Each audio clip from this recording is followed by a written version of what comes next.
नाजरीन, सक्खर के circuit house में एक बार फिर कबायली तनाजात के हल के लिए जरगों का सिलसिला जारी है। जहां बज़ाहिर अमन की कोशिश की जा रही है, मगर यह पहला मौका नहीं।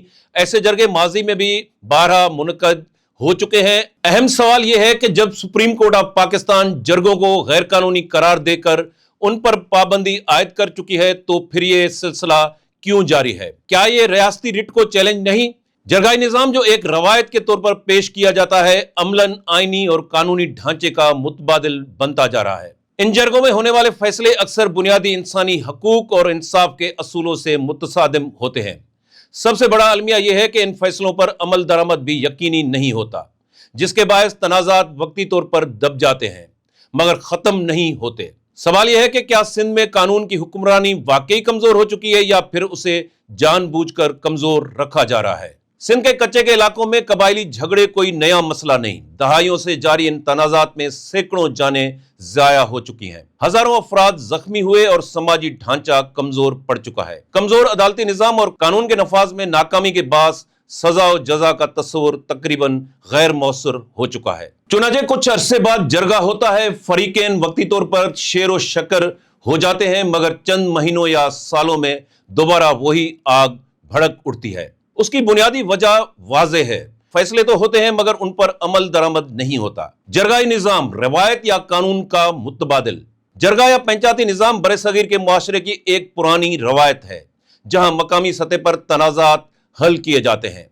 मगर जदीद रियासती निजाम में यह सवाल अहम है, क्या जरगा दरअसल अदालती और कानूनी निजाम पर अदम एतमाद का इजहार नहीं? जब रियासत के पास पुलिस, प्रोसिक्यूशन, अदालतें और आइन मौजूद हैं, तो इंसाफ के लिए गैर रस्मी निजाम पर इन्हिसार क्यों किया जा रहा है? यह सूरत रियासती कमजोरी की अक्कासी करती है। इंसाफ या इम्तियाजी फैसले। जरगों पर सबसे बड़ी तनकीद उनके फैसलों की नोयत पर होती है। संगचटी यानी औरतों को तनाजे के हल के तौर पर देना, यह खुली इंसानी हकूक की खिलाफ वर्जी है। औरत की गवाही अक्सर जरगों में खवातीन की राय को नजरअंदाज किया जाता है। यह सनफी इम्तियाज है। खून बहा।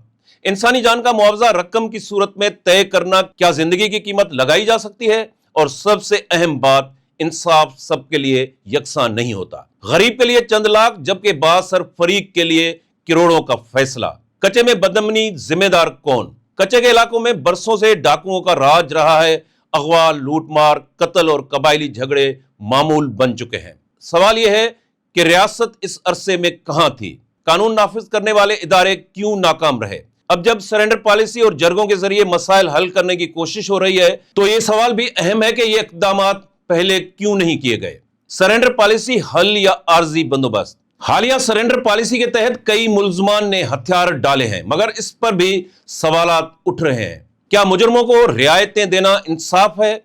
मुतासरा खानदानों को इंसाफ कौन देगा? क्या यह पॉलिसी मुस्तकिल अमन लाएगी या महज आर्जी सकून? सियासी और कबायली मुफादात। कबायली झगड़े अक्सर जाती दुश्मनी नहीं होते, बल्कि उनके पीछे जमीन, ताकत और सियासी मुफादात भी कारफरमा होते हैं। यह सवाल भी अहम है कि क्या कुछ अनासर दानिस्ता तौर पर इन झगड़ों को हवा देकर अपने मुफादात हासिल कर रहे हैं? क्या सरदारों और बासर अफराद को इस्तेमाल करके बदअमनी को बरकरार रखा जा रहा है? वसाइल से मालामाल मगर आवाम महरूम। घोटकी, शिकारपुर और कश्मोर कंदकोट सिंध के वो इजला हैं जो कुदरती वसाइल, जरखे जमीन और सनती सरगर्मियों से मालामाल हैं। खासतौर पर घोटकी में सनतों का जाल बिछा हुआ है।